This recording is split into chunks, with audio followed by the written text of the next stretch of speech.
So with Rise of Iron being out for the better part of a month, I thought it was about time I did a video expressing my thoughts on Rise of Iron, whether I like it or whether I dislike it or whatnot. Obviously this is my opinion, you probably have a very different opinion and that's fine. I welcome other opinions. Let's get started. Alright, first up, let's start with the campaign missions of Rise of Iron.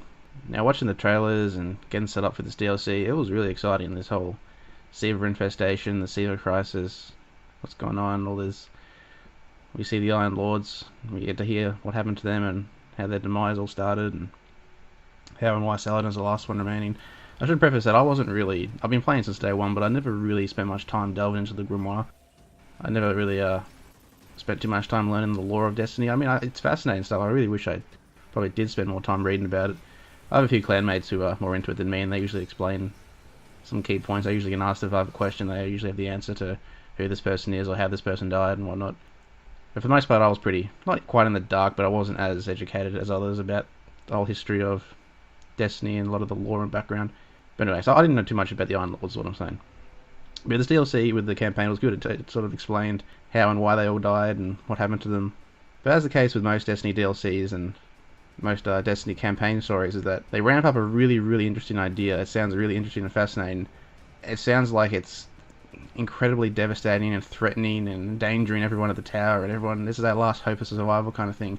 But in the game, it's only 3 or 4 missions long, and then all of a sudden, crisis averted, we're done. That doesn't really surprise me anymore, because Destiny does that quite a bit. Pretty much all DLCs ramp up a really big threat, and everything's thwarted within the first 20 minutes or something. Maybe not 20 minutes, maybe half an hour. It doesn't take long. Like, the campaign mission usually resolves the immediate threat, and then the raid usually sums up the overall threat. Like, same with Taken King. Like, you banish Oryx from our realm in like the campaign mission regicide, and then you actually go to the Ascendant realm to kill them, because apparently like Hive can only die in their own realm or something like that. So yeah, like the story mission usually like wraps up the story for the immediate future, and then if you want to like really take it to the next level, you do the raid, which is all good. And this is repeated straight up into Rise of Iron. It's the same deal. Like the campaign summarizes the story pretty quickly, and then the raid like finalizes it, which is good. That's all fine. But yeah, besides being quite short, the campaign was very good. Like the missions are interesting. They were short enough to keep you interested, but not too long to keep you bored.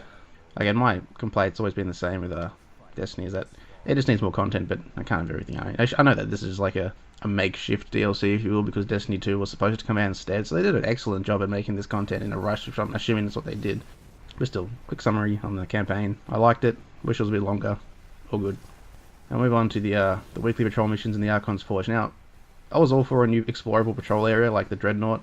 I didn't particularly like the Dreadnought, but I was all for the new area and the new collectible stuff, and like, I mean, as a year 1 player who spent a lot of time patrol by himself, I was kind of sick of patrol missions, like, for good. I don't really enjoy patrol missions all that much, and the weekly patrol bounty is sort of still under that same umbrella. It's kind of doesn't really interest me all that much. I'll do it once, maybe a week if I'm lucky. Besides that, I wouldn't do it on all characters anymore. That's fine, I mean, that's just me. I like having the new patrol area, and I actually really like how the Taken's not there. That's a really nice feature of the Cosmodrome, or the Plague Lands, that there's no Taken. And the Archon's Forge, which is like a juiced up version of the Court of Oryx, is also quite good. I wish the loot system, I know it's a bit better now. For the first week or so, the loot was terrible. You get nothing, no matter if you're using the Perfected, which back then the Perfecteds were super hard, particularly like the Perfected Captain or the Perfected Servitor. Even the Perfected Shanks are still quite hard, but like the Dragon and the Vandal are much easier. But still, if you complete a Perfected, I assumed you should have got some reward, like some decent reward. For the most part, you got nothing, and that just really annoyed me. It's obviously a lot better than Court of Oryx. It's much more detailed, and there's a lot more space, and you can use the relics, which is cool. It honestly probably has more variety too than Court of Oryx. It has more space for one, but it has more variety in terms of when you have fused, enhanced, or perfected. So you got like 15 options, whereas Court of Oryx only probably had 10, maybe 12 options. I'm just guessing. It feels like there's more options with this, with Archon's Forge. But yeah, I do like Archon's Forge. I think it does have a lot of playability, a lot of replayability too. Now the loot drops a bit better. But yeah, Archon's Forge, I'm a big fan. I'll go into Crucible real quick, and we'll look at the new Supremacy game mode. I should say, I'm a shotgunner. I've been playing Call of Duty for like 7-8 years, and I was always primarily a shotgunner. I have sniped for a few years, and I definitely know how to use a sniper, but I like the way shotguns work, because I'm a really impatient, aggressive player, and I like to push up, and I like the ability to, like, you can stand your ground at really close range with a shotgun if you're fighting against other people with shotguns or without shotguns.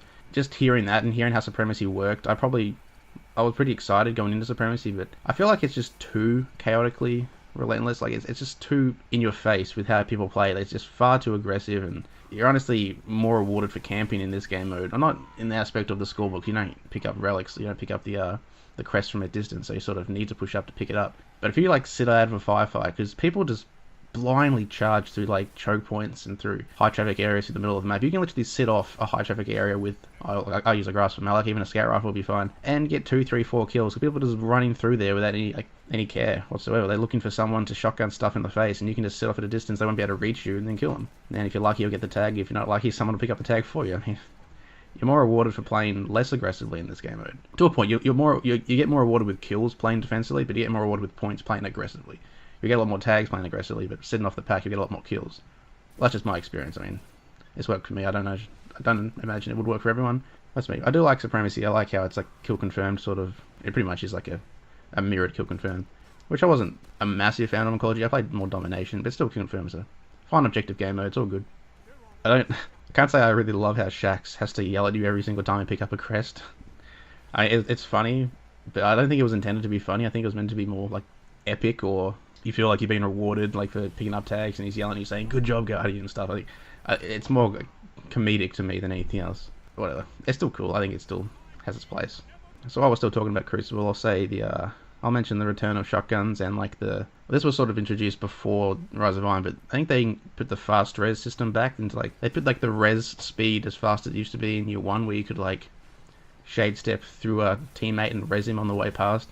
And like I sort of feel like this was part of their idea to make Year 1 nostalgic, like to like introduce this like nostalgia DLC, which they were trying to achieve by bringing back things that we remembered. And the instant fast res was definitely something from Year 1 that I remember very well, because Trials was all about playing the res than playing the kills. And also like the return of shotguns like Matador.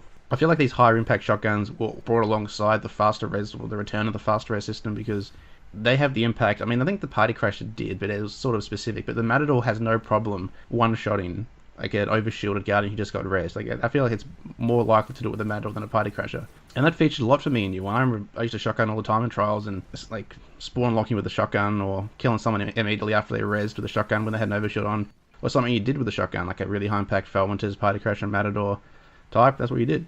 I feel like they're trying to, well, just to me it feels like they tried to bring that back as part of a Year 1 nostalgia trip, which I'm pretty indifferent on. I mean, I like my shotguns.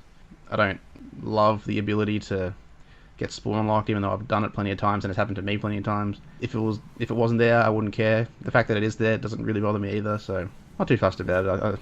I like shotguns. I like the fact that we can have some nostalgia for the Matador. I mean, at least I can say that shot package isn't back. If they're reading off for nostalgia, they should have bring back shot package. That would have been great. No, it wouldn't have. It would have been horrible. Alright, so finally, last piece of Crucible I wanted to talk about was the Iron Banner. The Iron Banner was just excellent when they brought it in. I mean, the Aphrodite's whole like introduction was also pretty cool. It was sort of lackluster. It was just, hi, I'm back. Okay, cool. Go stand over there and give the Guardians quest and stuff. That's my experience of it. But like the guns specifically, the fact that it was Supremacy Iron Banner was pretty cool. Like introduce a new game mode through Iron Banner, yeah, it's fine. The actual map rotation was excellent. I remember Iron Banners in the past were Blind Watch, Firebase Delphi, and the dungeons. That was it. It was just those 3 maps on loop or something. And then Rusted Lands if you're lucky. But then this time we're getting Asylum, Anomaly, it's going everywhere. It's great. I mean, the new maps are also not too bad, like Skyline and Icarus on PlayStation, pretty good. But yeah, besides the maps, the guns were excellent. They actually finally feel like guns that were Fortune Fire, like the descriptions used to say. I remember like when I got Gillian's Demise in Year 1 or something, it's like a sharpshooter weapon, oh that's like Aphrodite's Spear, a sharpshooter weapon, Fortune Fire by the Lords of Iron, something like that. It's just a reskinned LDR, or it's just a reskinned Mitre. They were just like complete reskins of Vanguard weapons, and saying, oh, it's a unique gun, Fortune Fire. But now it actually feels like it is. It's actually like, it looks like it's handcrafted, like, actually looks and sounds like it's been handcrafted, and it's great. I mean, the variety is excellent, and the fact that you can sort of mix and match the perks really well with these guns, they give you like options to use up to 4 or 5, probably 3 of the up and down perks, like the reinforced barrel, rifled barrel, hand laid stock, feather mag, those sort of perks. Really lets you like optimize and be flexible with your loadout. It also makes for great combinations. Like I'd have like the auto rifle, the unbent tree with, when you have braced frame, and then you have appended mag, and then you have counterbalance. You're in really good shape. You compensate for the loss of bullets with braced frame, because the appended mag only hits your reload but gives you the bullets back, and then counterbalance makes it really, really linear recoil. It's almost like having a Doctrine with a bigger mag. But simply, the guns were great. It was really a great idea to bring in these guns that were really unique to the playlist, and they don't just feel like reskinned Vanguard weapons. Big fan of that. Alright, move back into PvE. And we'll talk about the ability to over-level before we started raiding. I made a video a few months ago, probably, yeah, it was about a week before Rise of Iron came out, about how I was stockpiling exotics because we were told that Well, we were led to believe that exotics would be carried over into the DLC, whereas in the past they never were. And I enjoyed that at the time because it meant I got, on the first day, I got, Nemesis Star. Had the Trespasser before that, had the Nemesis Star, the Dune Marches, the Frosties, Shinobu's Vow, Astroside Verse, and Thagamizers. Well, that was like a few days later, but the Thagamizers. It was great to have all the new stuff early on, but again, sort of cheapened the experience. I did mention that in the other video too. But that didn't really bother me because a lot of the exotics are kind of underwhelming. Thagamizers I'm a big fan of. Really like Thagamizers. They do wonders for the Striker subclass and also for the Sunbreaker class. You can run 2 melting points now, which is phenomenal. I know you always could do that with Insurmountable Skullford, but I think just having the gloves is nice because you can have full strength on the gloves and you can also have rain blows. And also like the fact that Insurmountable Skullford couldn't run with Inverse Shadow, whereas now you can just run a Legendary Helm with Inverse Shadow to get more super energy. That's just another nice feature. Much more flexibility with Thagamizers is what I'm saying. It's much more flexible than Insurmountable Skullford. Well, I think it is at least. But good exotic. But besides that, Frosties are bugged as I understand. Like I've used them and they're meant to give you like a increased cooldown to grenade and melee while sprinting. That doesn't do anything for what I can tell. It's just so minimal if it's there at all that it's a waste of time. You shouldn't even bother with it. I understand it. I've been told that it's bugged by some clanmates, so I'm assuming that's correct because it does feel bugged. Astroside Verse is really, really underwhelming. It should do a lot more. I heard someone say that it should work with Ionic Blink as well as like the Blink from Voidwalker, and that makes perfect sense because that way if you're in a super in Crucible, for example, and you're using the Ionic Blink, it makes sense to have like an exotic. Like you have to actually dedicate an exotic to it, but that makes sense to dedicate an exotic to faster health regen after blinking. That's fine. I got no problem with that. But given how short the window of recharge, the window after blinking to gain the stat boost of recovery is just so, it's like 1 second. It's just so small of a window. It's bizarre how they came up with like the logic behind that. But again, quite underwhelming. And same with like the Dune March is like slightly faster sprint speed and tighter turn radius. It's not really worth an exotic slot when Titans have things like Ruin Wings and Thagamizers and Armamentarium. This was irrelevant actually. I was talking about the over leveling before the raid. Yeah, the ability to stockpile exotics didn't help the case that you could over level, but also a lot of people would have had stockpiled materials like motes, and then you could just do heroic strikes, which got you past it. Like they pretty much got you to 365 quite quickly. The heroic strikes, not very hard to do either. And then rank up packages, exotics, Crucible was another good way. Ranking up with things like Varix with the House of Judgment too, and Eris by doing Court of Oryx. Particularly, but it was mostly due to like heroic strikes with boosters and like going to your faction and dumping motes and dumping weapon parts and heavy ammo synths that you could buy from Zerf for really cheap. Easy way to rank up. You should like 385 was done in the first day. I was 385 within a good 3 or 4 days. I didn't have the best luck getting ghosts or artifacts, but still it didn't take me long. So when I went into the raid for the very first time at 384. And I had teammates with me that were 361 maybe, and they're seeing like orange to red bar enemies towards the end, orange to like the numbers, like the enemies were considered way stronger than them, that's what the game's telling you. And like I was saying, what's the problem guys, because I'm one-shotting Shanks with a hand cannon, they're like getting cut up by the stuff. I'm like, oh yeah, you guys didn't level. So I kind of wish that I had that too, because I've never actually experienced the raid probably as it was meant to be. It's always been just a bit easy. I mean, not to say it's easy. The raid's excellent. It's very fun. But honestly, the level I am now, I probably would have expected to be this level now, given that hard mode's about to come out. But back then, I shouldn't have been this level. I've been the same level the entire time I've done the raid. But I probably should have been 20 light levels lower. Something, oh, thereabouts. So I wasn't the biggest fan of over leveling before the raid. It made it a bit easier, which is good and bad. It's good and bad, but I wouldn't have been fussed if it wasn't a thing. If everyone had to be at best 370 by the time the raid came out, maybe 375, because I remember what Oryx was 290 and people were 295, 297. If that was the case, it was like 375 was the best you could get, 377 was like the very best you could get before going into Wrath of the Machine. That's fine. But 385, you were already stronger than the final fight. It just seemed a bit too easy, or just a bit. It's just taking the burden off a bit too much. It's all in the past now. It doesn't matter. I know that hard mode's definitely going to be a different experience because we're sort of like you sort of get locked out at this level when you get to 385, 6, 7. It really starts to stagnate and you really can't get any gear that's higher than 3.6 besides the Nightfalls, and if you're really lucky with like a package, 388's pretty unachievable, and maybe one or two people are there. But if the hard mode is at the 400 that we expect it to be, then yeah, it'll definitely be much more of a challenge, which I'm looking forward to. I'm looking forward to it being more of a challenge. It's in the past now, over leveling, that's all been done. I think hard mode should resolve that. Like the fact that you will get a new fresh experience with hard mode should definitely compensate for the fact that we over leveled for normal.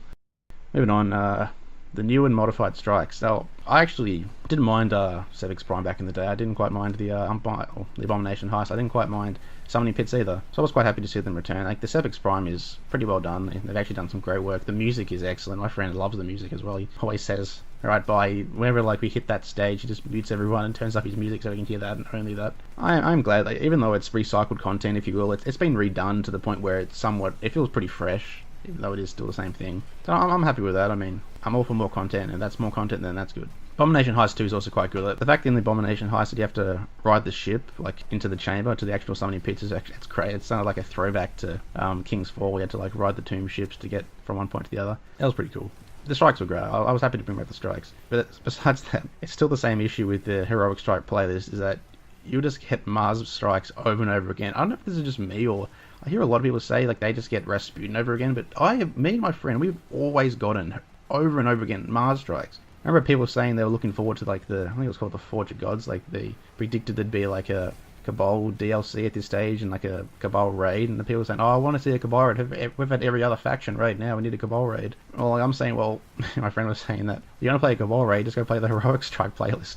You're going to get Ballister Auric, you're going to get the Dust Palace, you're going to get the Shield Brothers, you're going to get all the Cabal bosses in a row, just like a raid. Probably definitely funnier to us because we have to live through that experience of playing those strikes over and over again, but that's my experience of the Heroic Strike playlist. But yeah, the new strike, and also the Wretched Eye is excellent actually. Really cool idea how they like actually modified a Scorch Cannon with an Ogre's Eye to make like a cannon that shoots an Ogre Blast. That's quite cool. And the fact that the Ogre is like hostile and attacks you without taking damage himself, that just makes it harder and also quite more hectic. I mean, it's actually, I can't imagine how bad this would be in a Void Nightfall. That's going to be miserable because he's just going to shred you with his cannon. And the Ogre doesn't let you hide for very long, he just runs after you as the boss starts to get weak. But besides that, it's an excellent strike. I definitely enjoy it. I like what they've done with the new strikes or the revamp strikes. It's a good addition. Final point I wanted to talk about for my voice goes is Wrath of the Machine raid. So as for the raid, I was really impressed with it. I think that like every phase is sort of designed in a way that has like a sort of throwback mechanic to Vault of Glass. Like the initial opening the door is sort of kind of reminiscent of Vault of Glass. You got 3 points to defend, and then there's like an extra mechanic. You got to throw Sever clusters at him. That's great. It's just a really great fun way to start it. Then the voicing can is handled pretty well. Similar mechanics. You got to throw bombs to bring down his shield, and then do big DPS phase. Then the cleanse room. That's kind of like Oryx's War Priest mission, War Priest fight. You got to sort of use the cleanse pillars or the cleanse rooms. Very good fight. Well designed. And Death Zamboni was great as well. It's also like a hectic event where you're up against the clock. You got to run back in time before the clock starts to expire and the engine blows up. Whatever happens, I'm not sure exactly what happens, but if you don't get the parts back in the machine, the timer expires. It's good. It keeps you on your toes, makes you work as a team and work quickly.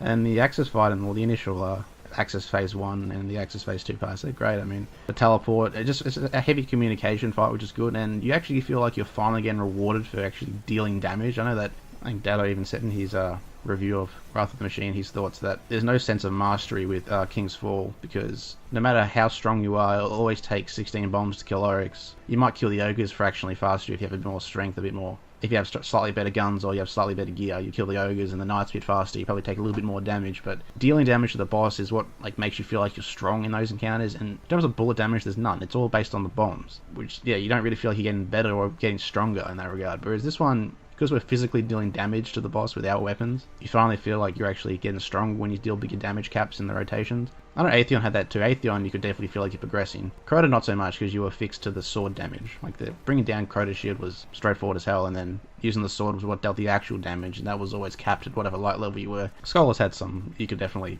master the Scholars fight by dealing extra damage, even though it was sort of a goofy fight. I feel like it wasn't the best at its time, the fight. It was just like a strike boss with some mechanics. Besides that, yeah, doesn't matter. But yeah, the fact that you can actually feel like you're progressing again is great. And even to the point where people are starting to theorize new ways of dealing DPS. I've seen teams be able to one rotation access by using, you got to use like this Guardian Supercharge technique by using dumping your empowerment into the vents, and then you got to use like Nighthawks, and you got to use melting points and raised lighters, not raised light, you got to use dark drinkers and weapons of light and all this sort of crazy stuff to ramp up our damage. And it's great that we can finally strategize these things. There was nothing like this at all in King's Fall. You couldn't consider one-shotting Oryx by having golden guns and stuff. I mean, besides making him stagger, which is really just whatever, you have to do that. It's not like you're actually dealing damage to his health, you're just making him stagger so you can continue the fight. Yeah, now like more strategy's been brought in, it's just a great addition again. Big fan of that. Now we've got about a week until, or not, just under a week until, actually it's only about 4 days, sorry. Got about 4 days until hard mode comes out. I'm really looking forward to that. In terms of our clan setup, we'll probably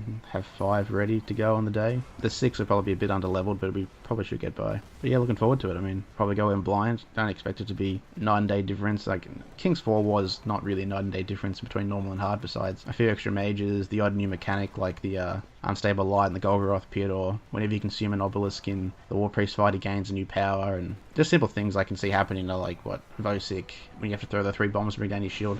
I can just see him throwing Siva clusters at us like Axis would, or maybe even forcing us to have better timing with our relic throws. I can see Axis doing things like Axis's presence or Siva exposure drains Guardian's light, so like if in the fight you'll have no super energy unless you actually use the Guardian supercharge mechanic of using your empowerment into the vent. I can see those sort of things being like ways to make the fight harder, because supers are pretty important in that fight, and especially in hard mode if we're going to struggle to get the damage up. Supers are massive, like weapons, tether, huge for damage boosts. Like that's doing like 80% bonus damage. It's like having another 4 or 5 people dealing damage for you. It's crazy the kind of benefits those things can bring. So I see like they can do quite a few things to make these fights harder, or to mix them up a bit to make them feel like they're harder fights. There we go. And yeah, this is much longer than I thought, so I'll wrap it up here. These are just a few of my thoughts from campaign to the Crucible to the strikes and raid. A few thoughts. Hard mode's about to come out, can't wait. Well yeah, thanks for watching guys. Catch you on the next video.